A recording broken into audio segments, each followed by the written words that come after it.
All right, welcome people. I am Remsen Noire, head coach at Tribe by Noire. And if you're new to the channel, the three topics of this channel is fitness, plant-based nutrition, and self-development. And so we combine all of these pillars together and all the tips and tricks and strategies, and we implement them in order to grow to be better versions of ourselves, ultimately the best versions of ourselves.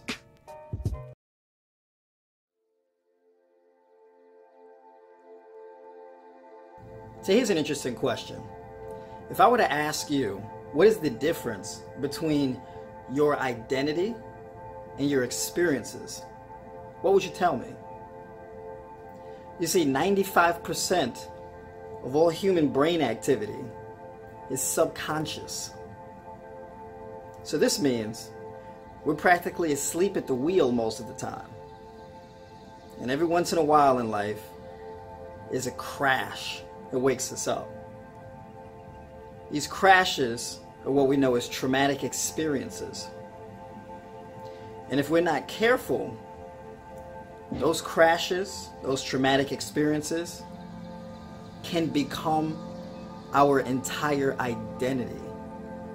So let's dive into this topic. I'm going to talk a little bit about my personal experiences with identity and experiences, right? I'm going to go back to my childhood, because a lot of this is where your childhood starts. These traumatic experiences that mold you, they start in your childhood, right? So for me, as a child, I was the skinniest kid in class, the shortest kid in class, the youngest one with the smooth baby face, right? So to the boys, I was viewed as, the soft kid who's small with the light voice, right? The little frail kid. And then to the girls, I was the cute little pet. And they liked me, but they didn't take me seriously. They didn't view me as a real boy. I was an easy target for the bullies. And I was a gentle, compassionate kid. I mean, I wouldn't even stomp on a roach if I didn't absolutely have to, right? And you know what, there was a point in time where some boys from the neighborhood were torturing, I think it was a centipede or something like that. And it upset me so much to see the things that they were doing to this bug. This is how compassionate I was, gentle I was, right? I guess this is one of the determining factors of how somebody could have said that kid's gonna grow up to be vegan, right?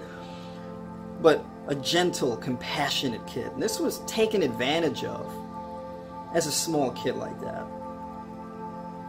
And so I remember first time I got punched in my face, right? And I got a black eye, right? Boom! Hit right in the face by a kid I thought was my friend, right? Wasn't a real friend, but at the time I could take what I can get, right? Because I didn't have the self-esteem and the confidence to demand respect from my peers. I didn't know how. I didn't think it was just a thing I could do at a difficult time, connecting with my peers and being taken seriously. And so feeling invisible, feeling small, feeling unworthy, I didn't fight back. Because you know what, I just wanted to make it through the day without getting beat up. I didn't want to be like that centipede. So I didn't fight back. And then, not too long after, maybe a half a year or a year later, some kid followed me home from school and whacked me in the leg with a tree branch, right? Bow! For no real reason, right? Just wanted to pick on me. Just wanted to pick on some small kid minding his business, right? But here's where things change. I didn't fight back, but as I was walking home, my mother saw it. She was pissed. She was not happy. My mother's a fighter. Okay? She believes in hitting back, for sure. And when she saw that her little boy did not hit back, this lit her on fire. And she wasn't the type of parent that was going to go up to the school and yell in the kid's face. She got on me about it. I got home and she looked at me and I was like, uh-oh. And she said, I saw what happened. And the next time you let some kid do that to you and you don't hit back, I'll whoop your ass. Man, the shame came back in, right? That feeling when I got punched in my face and I got that black eye, that feeling of not doing anything and being a pushover and submitting, let somebody do that to you, you don't do anything about it. Those feelings came back up. That trauma, right? That crash, right? So I had a decision to make.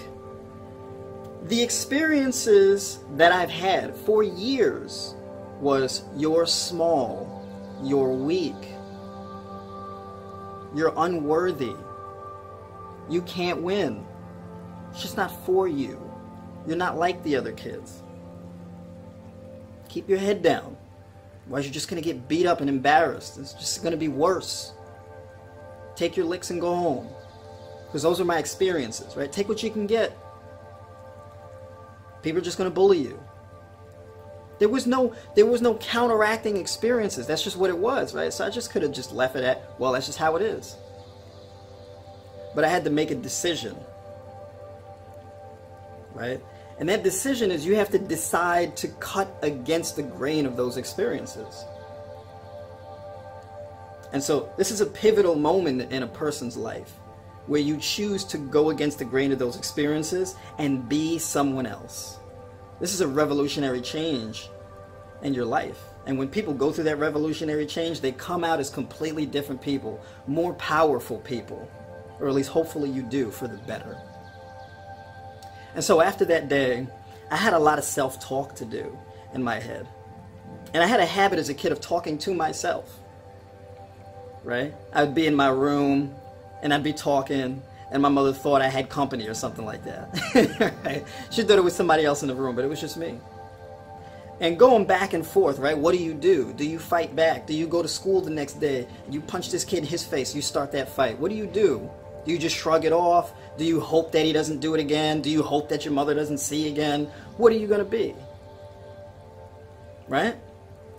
And my mom is fierce. And my dad is fierce. Lifts weights in the gym and stuff. Huge arms and whatnot. And then I'm this little kid. So with these two strong parents, just got like this weak kid who just gets abused and whatnot at school and on his way home. And I made the decision to go to school the next day. And I balled up my fist and I hit this kid with everything I got.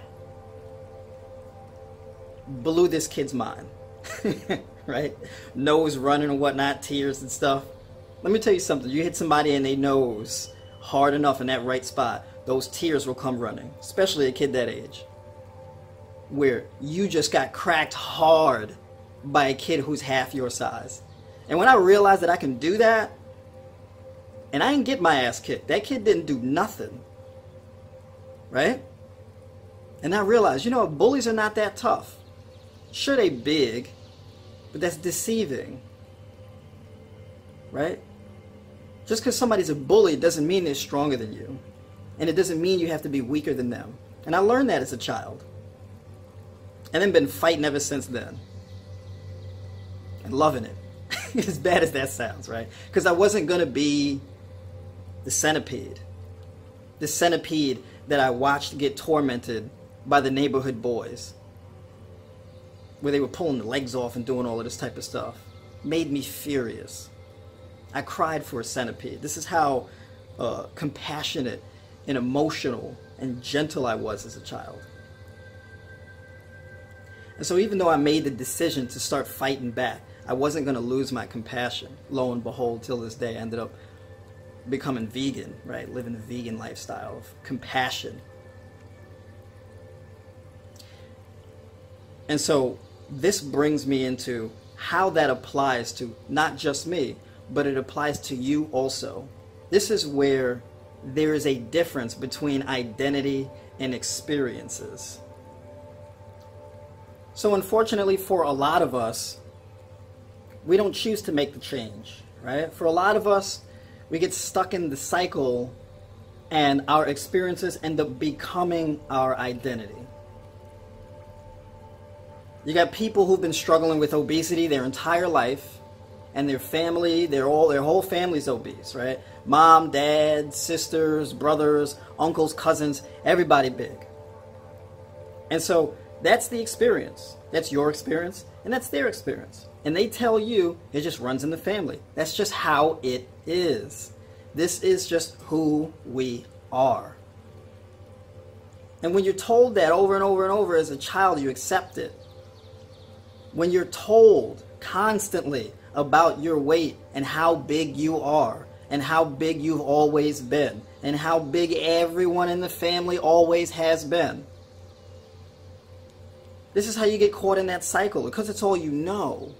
There's no opposing narrative. And so this happens. This is also for people who come from abusive homes, right? That breed things like low self-esteem and stuff, right? People who've been abused and they come from an abusive home, they get into relationships where they're also abused, and the abuse continues. The identity is, I'm a victim. The identity is, people just abuse me. I'm just abusable because I'm not worthy. There's no confidence. And these experiences, they just repeat. And this is how we get caught in that loop. It becomes a subconscious thing. And we end up sitting in the passenger seat, and there's no driver. Or there is a driver. We just don't trust that driver. We're not in control. And so, how do you become the driver? How do you get in the driver's seat? Because we all go through that crash. But you know what? At some point in time, enough is enough. And the crashes have to stop. You got to wake up and stay up. And you got to get in the driver's seat. And so the question is, how do we do this? First up, we're going to talk about self-talk. Because what you say in your mind and what you say out loud becomes real. Whether good or bad, it becomes real. What you tell yourself and what you tell yourself you are, it becomes real, right? We are our own world builders. And so I learned this as a child, where I would talk to myself my whole entire life. Because as an only child who struggled to connect with others, I coped by talking to myself. Because hey, you'll never be lonely if you're best friends with yourself. But the thing is, when I was younger, my self-talk a lot of the times was harmful. Not always, but a lot of the time it was. If I was upset about something, I would talk over and over and over about how upset I was about it, how negative it was. Sometimes I'd hold my own pity party, woe is me. And the more negative things become in my life, I start venting about them and talking about them and repeating back these negative things. I end up getting stuck in that loop for a very long time, until eventually I told myself something different and broke the cycle. But now, when I talk to myself, it's a little different. This is important.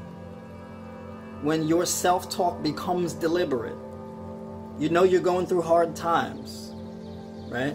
People tell you to be positive. Sure, you want to be positive, but not in a way that's disingenuous. You want to be real about your situation, but be positive. So if things go sideways in my life, I take my walk out to the ocean, and I take a long walk, and I talk about what the problem is, talk about how it's unacceptable, and then talk about how to fix it. And then reinforce my identity, who I am. Reinforce what I've decided to be. Reinforce what I've committed to. Two magic words are, I am. I am wealthy enough to have whatever I am committed to having. Wise enough and creative enough to develop whatever it is that I desire in my life. I am competent, and because I am competent, I am confident. I'm a great communicator. So I get in front of a camera and I talk to you guys because I am. And so you want to take those two words and you want to decide, I am, and fill in the blank. And here's the thing about the subconscious, right? About subconscious programming, right? I am, and then the thing you say next. When you repeat that thing, you become that, because that's what your subconscious picks up on. Understand that in order to make change, what you have to do is make a conscious effort to reprogram your subconscious thinking. Because it is very, very difficult to be completely conscious all the time. It is really difficult. This is why people slip up. The focus is to create a conscious effort to reprogram your subconscious thoughts. This is why language is very important here. I am. You decide what you are. I am competent enough to lose the weight and keep it off. I am wise enough and strong enough to stay committed to self-love and self-respect. I am worthy of self-love and self-respect. And then you act on that. You eat out of self-respect. You wake up in the morning and you train out of self-respect. Right? You meditate out of self-love. You commit to self-care and expanding your knowledge out of self-love so that you can take better care of yourself. But it starts with I am. It starts with that self-talk.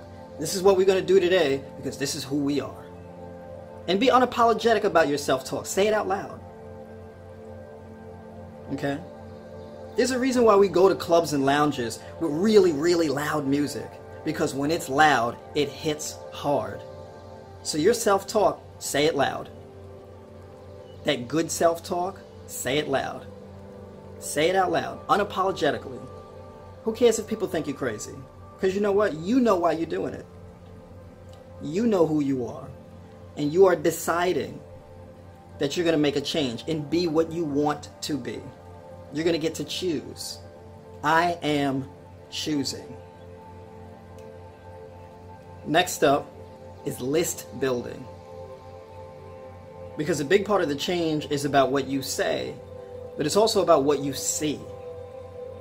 And so when you literally write out a list, when you literally compile images of what you want, and you put that in front of your eyes, there's a significant change that happens from that. That's a form of reprogramming your subconscious. Right? So make a list, right? Go to the store, get a brand new notebook, and make a list of all the traits that you want to identify with. And then make a list of all those experiences that are holding you back. Those experiences that have produced who you are and the things that you don't like in yourself. Make that list. The identity traits that you want and the experiences that caused you to be the way that you are. Go through that self-analysis, write it down so you can see it, so you can see the answers. And then every day, you look at that list of what you want to be, and then you say it out loud. Go through that list. And then there are things like vision boards. And a vision board is literally just a big board with various images on it. Right? Your ideal house, your ideal vacation spot, your loved ones, your kids, all the things that are important to you, all of the things that make up your ideal life. From the smallest to the biggest, and put it on the board. Write messages to yourself on a piece of paper. Put it above your bed, right? Put it in a picture frame. Hang it on your wall. Put it on your fridge. Take that message and put it in text form on the home screen of your phone. So that every time you look at your phone, you see that message. Let those messages be everywhere. Because it's all about exposure, right? Your self-talk is about exposing you to a new narrative, new ideas, to cultivate a new identity. And that list building, it works the same exact way. And you can get very creative with this. It doesn't just have to be the identity and experiences list. That's a part of it. There's the vision board. There's the messages that you leave all over the place. You can get very creative with this. but all the things that mean a lot to you, that will change your life and change who you are and will truly make you happy, get that in front of your face. Alright, you guys, I really appreciate you sticking with me through the end of this video. Now, if you know somebody who can really benefit from this kind of message, feel free to share it with them. And they may get some real value and make some real life change through hearing this kind of message. Now, if you are interested in connecting with me personally, and maybe you're seeking some insight, some mentoring, or some coaching, what you can do is you can hit the link in the description below and request a consultation. And me and you can connect via the phone or web chat, whatever works best for you. And if you want to do this for the long term and you really believe that together we can make some change, and I know for a fact that we can, then you can get on my platform at Tribe by Noire, become a member and rock with me, and let's make some real change. And I'll see you in the next video.